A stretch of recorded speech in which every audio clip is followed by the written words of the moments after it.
Assalamualaikum warahmatullahi wabarakatuh. Perkenalkan, nama saya Nanda Sarahwati. NIM saya 1631510623. Di sini saya akan mempresentasikan pengertian dari Blue Ocean Strategi sebagai tugas ujian akhir semester mata kuliah Manajemen Strategi dengan dosen pengampu yaitu Bapak Dr. Muhammad Mabrur Taufik, SAG, SE, MM dari Fakultas Ekonomi dan Bisnis Universitas Budi Luhur. Salam Budi Luhur. Di sini saya bersama teman saya yaitu Nadia. Ya, saya akan mulai mempresentasikan tentang pengertian Blue Ocean Strategi. Apa sih Blue Ocean Strategi itu? Blue Ocean Strategi yaitu istilah dan konsep Blue Ocean Strategi telah diperkenalkan sejak tahun 2005 oleh Wei Chan Kim and Rene Maurborn. Namun strategi ini masih relevan bagi bisnis untuk mempertahankan eksistensinya di pasar dengan menghilangkan kompetisi dan meraih kesuksesan tanpa pesaing. Blue Ocean Strategi adalah tentang merancang dan memperoleh target pasar yang potensial dengan memunculkan permintaan baru. Karena industri belum ada sebelumnya, sama sekali tidak ada relevansi perbandingan serupa. Strategi ini memenuhi permintaan baru dengan membiasakan produk unik dengan fitur-fitur canggih yang berbeda dari yang lain. Dengan kata lain, strategi tersebut memacu perusahaan untuk menawarkan produk yang sangat bernilai kepada konsumen dan mendukung perusahaan untuk menghasilkan keuntungan yang besar dan mengungguli persaingan. Label harga produk umumnya dipertahankan pada sisi yang lebih konservatif karena monopoli mereka. Pendekatan Blue Ocean menghindari ideologi untuk mengungguli persaingan dan menegaskan untuk menciptakan kembali batas-batas pasar dan beroperasi dalam ruang yang baru lahir. Jenis kepemimpinan dan manajemen yang diperlukan untuk memulai Blue Ocean Strategi berbeda dari manajemen perusahaan yang memiliki ambisi jangka pendek dan terutama berkonsentrasi pada peningkatan nilai pemegang saham dengan menaikkan harga saham melalui pembelian kembali, merger, dan akuisisi. Blue Ocean Strategi dapat diterapkan pada semua sektor atau bisnis dan tidak terbatas hanya pada satu jenis. Mungkin Nadia bisa melanjutkan. Selanjutnya, kebalikan dari konsep Blue Ocean Industry, ada Red Ocean Industry. Mari kita pahami konsepnya secara singkat sebelum beralih ke analisis lebih lanjut. Red Ocean Industry adalah industri yang saat ini ada atau yang kita sebut target pasar yang diperebutkan. Di Red Ocean ada batasan industri yang jelas yang diketahui dan terbuka untuk semua karena pengenalan dengan aturan kompetitif dan penerimaan batas yang ditarik. Ruang pasar menjadi ramai dan akibatnya ada penurunan pertumbuhan dan profitabilitas. Ketika produk berada di bawah beban tekanan harga, selalu ada kemungkinan bahwa operasi perusahaan berada di bawah ancaman yang nyata. Perusahaan di bawah Red Ocean berusaha untuk mengungguli pesaingnya dengan meraih proporsi yang lebih tinggi dari pangsa pasar yang ada saat perusahaan lain mengalami kerugian. Untuk menjaga diri mereka tetap bertahan di pasar, para pendukung strategi Laut Merah berkonsentrasi pada menciptakan keunggulan kompetitif dengan memeriksa cetak biru rekan atau pesaing mereka.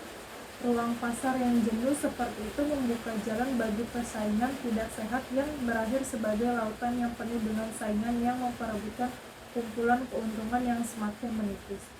Perusahaan semacam itu terutama berusaha menangkap dan mendistribusikan kembali kekayaan alih-alih menciptakan kekayaan. Target pasar semacam ini dapat dikorelasikan dengan perairan laut yang dipenuhi hiu yang bercucuran darah. Karenanya istilah ini disebut Red Ocean Industry dan Banyak dunia bisnis telah melepaskan diri juga berusaha melewati lautan merah untuk menciptakan lautan biru mereka sendiri. Istilah Blue Ocean digunakan secara bersamaan dengan istilah Red Ocean untuk menggambarkan dua kondisi pasar yang bertolak belakang. Red Ocean menggambarkan kondisi pasar tradisional yang penuh sesak dengan tingkat persaingan yang tinggi atau berdarah-darah, sehingga kesempatan bagi bisnis untuk memperoleh laba dan berkembang semakin berkurang. Setelah istilah Blue Ocean menggambarkan situasi pasar yang belum terjamah atau banyak diketahui, di mana permintaan diciptakan oleh produsen, sehingga masih banyak kesempatan bagi bisnis untuk berkembang. Dalam pasar yang bersifat Blue Ocean, kompetisi menjadi tidak relevan karena belum banyak pebisnis yang memasuki pasar yang sama. Atau bisa jadi bisnis kita merupakan satu-satunya pemain dalam bisnis tersebut. Seperti sifat samudra yang berwarna biru, pasar yang diciptakan dengan Blue Ocean strategi masih sangat luas, berpotensi untuk dikembangkan dan nyaris tidak terbatas. Mengapa banyak perusahaan masih terjebak dalam pasar Red Ocean? Alih-alih mencoba berpindah ke pasar Blue Ocean, kita kembali pada sejarah perkembangan strategi bisnis, di mana pondasi dari strategi bisnis yang umum digunakan adalah strategi perang untuk menghadapi kompetisi memperbesar pangsa pasar pada wilayah yang terbatas. Para CEO perusahaan umumnya telah dibekali dengan dasar-dasar strategi Red Ocean dan bagaimana cara menghadapi strategi pada pasar tersebut. Ketika bisnis didorong untuk melakukan strategi Blue Ocean, tidak banyak pedoman yang dapat diikuti untuk menciptakan pasar Blue Ocean dan menjalankan strategi tersebut. Inilah yang menyebabkan sebagian besar CEO tetap berfokus pada Red Ocean, pasar yang sudah mereka pahami di mana mereka siap bersaing di dalamnya. Prinsip dari Blue Ocean strategi adalah menghilangkan kompetisi dengan menciptakan inovasi pada value yang dibawa oleh bisnis, baik value bagi perusahaan maupun value bagi konsumen. Strategi ini bisa dilakukan dengan mengubah pola pikir dan menggunakan pendekatan sistematik sebagai berikut. 1. Hapuskan faktor yang tidak memberikan nilai tambah terhadap persepsi konsumen. 2. Kurangi faktor yang berlebihan untuk mencegah over delivery atau pemberian value berlebih kepada konsumen. Ketiga, tingkatkan faktor penting untuk menghilangkan kompromi dan meningkatkan value yang ditawarkan industri kepada konsumen. Keempat, ciptakan value yang belum pernah ditawarkan industri. Dengan menerapkan pendekatan sistematik tersebut, perusahaan akan menciptakan diferensiasi dan meningkatkan nilai tambah yang ditawarkan perusahaan kepada konsumen, sehingga perusahaan akan dapat menciptakan pasar Blue Ocean yang bebas persaingan dan meraih keberhasilan di dalamnya. Mungkin Nadia bisa melanjutkan. Selanjutnya ada prinsip Blue Ocean strategi. Ada pun beberapa kerangka pemikiran yang dijadikan prinsip dalam melakukan strategi, di antaranya sebagai berikut. Prinsip yang pertama yaitu menetapkan segmen pasar. Sebelum melakukan Blue Ocean strategi, Anda harus dapat menetapkan batasan-batasan pasar sehingga Anda mengetahui target pasar yang sesuai dengan produk yang kita akan kembangkan nanti. Anda bisa mempelajari produk pesaing saat ini dan mencari kesulitan apa yang mereka alami, sehingga kesulitan tersebut menjadi poin penting inovasi yang akan kita kembangkan nanti. Prinsip yang kedua, mulailah membuat kanvas strategi. Membuat kanvas strategi bukan membuat besaran angka atau statistik dalam strategi, melainkan Anda harus membuat gambaran secara besar atau luas sehingga akan mudah dalam membaca strategi yang akan dikembangkan. Anda bisa menggunakan beberapa jenis kanvas strategi seperti kanvas peta pioneer migrator settler atau dikenal dengan peta PMS. Prinsip yang ketiga, membuat tingkatan konsumen. Membuat tingkatan konsumen Anda bisa dilakukan dengan pembagian 3 tingkatan konsumen, seperti tingkatan pertama itu untuk konsumen yang hanya sementara menggunakan produk yang ditawarkan pasar saat ini karena kebutuhan mendesak sambil mencari solusi yang lebih baik. Tingkatan kedua ditunjukkan untuk konsumen yang menolak tidak menggunakan produk, dan tingkatan ketiga ditunjukkan konsumen yang tidak dianggap sebagai konsumen potensial. Prinsip yang keempat, mengatasi rintangan eksekusi strategi. Dalam melakukan eksekusi strategi, pastikan Anda menghadapi banyak rintangan seperti sumber daya yang terbatas, rintangan dari kepentingan di luar perusahaan, dan rintangan staf yang tidak kualifikasi yang cocok untuk melakukan eksekusi strategi tersebut. Prinsip yang kelima, sikap dan perilaku eksekusi strategi. Diperlukan komitmen dan kepercayaan yang tinggi terhadap staf yang akan melakukan eksekusi strategi sehingga terciptanya suasana yang mendukung dalam pelaksanaan eksekusi strategi. Selanjutnya tips menerapkan strategi Blue Ocean. Berikut beberapa tips untuk Anda mengenai cara menerapkan strategi Blue Ocean untuk mengatasi persaingan. Tips 1, fokus pada ceruk pasar.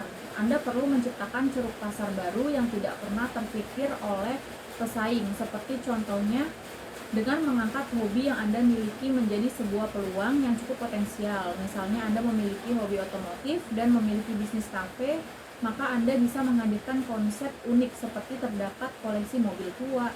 Hal tersebut bisa menjadi daya tarik tersendiri bagi para konsumen. Bisa jadi tanpa Anda melakukan promosi, kafe Anda ramai karena menghadirkan konsep unik dan menjadi pembicaraan orang banyak. Tips kedua, menciptakan inovasi. Dengan menerapkan Blue Ocean strategi, maka Anda diharuskan menciptakan sebuah produk yang inovatif. Produk yang memiliki keunikan akan memiliki nilai tambah yang belum dimiliki kompetitor lainnya. Misalnya produk Lemonilla yang mengusungkan ide produk mie instan yang aman dimakan setiap hari. Lalu tips 3, slogan yang unik. Slogan di sini bukan hanya sekedar tagline pada sebuah iklan, namun memiliki tujuan jangka panjang. Tujuan mempelajari Blue Ocean, mengetahui pasar. Sebelum Anda terjun ke pasar tersebut, Anda perlu tahu jenis pasar seperti apa yang dimasuki. Hal ini berkaitan dengan riset pasar, strategi pemasaran, jenis kompetisi, hingga cara bagaimana memenangkan hati konsumen. Kedua, mencapai target dan segmentasi pasar. Lalu mengetahui peluang sukses dan gagal, lalu menjadi pemimpin pasar. Contoh industri yang berhasil menerapkan Blue Ocean strategi. Mari kita pelajari bagaimana industri yang telah mengikuti jalur Blue Ocean strategi telah mengalami pertumbuhan dan profitabilitas yang luar biasa. Yaitu di sini ada Uber. Uber adalah gagasan dari Blue Ocean strategi dan telah secara dramatis mengubah gambaran industri transportasi dengan menghilangkan gangguan pemesanan taksi, penolakan layanan, masalah argo, dan hal lain yang tidak diinginkan. Lalu Uber menciptakan pasar baru dengan menggabungkan teknologi canggih dan perangkat modern. Mereka mencoba membedakan dirinya dari perusahaan taksi biasa dan pada gilirannya mengembangkan model bisnis berbiaya rendah yang menawarkan pembayaran fleksibel, strategi penetapan harga, dan menghasilkan pendapatan yang baik bagi pengemudi dan perusahaan. Lalu ada iTunes. Apple menuju ke ruang musik digital dengan produknya yang unik dan terkemuka. Lalu contoh-contoh dari Blue Ocean strategi ini dapat mencerahkan perusahaan rintisan di masa depan terkait dengan pelaksanaan skema perencanaan strategis dan berhasil membuka permintaan baru. Yaitu kelebihan dari Blue Ocean strategi. Berikut adalah beberapa keuntungan menggunakan Blue Ocean strategi. Yaitu Blue Ocean strategi bekerja sama dengan organisasi untuk menemukan pasar yang tidak tersaingi dan menghindari pasar yang kompetitif dan jenuh. Lalu ini membantu untuk berpindah dari hambatan persaingan dalam industri dan struktur biaya yang ada dan secara bertahap bermigrasi ke arah peningkatan nilai yang konstruktif. Lalu inovasi nilai adalah tulang punggung Blue Ocean strategi. Kemudian Blue Ocean strategi memungkinkan transformasi mendasar dalam pola pikir.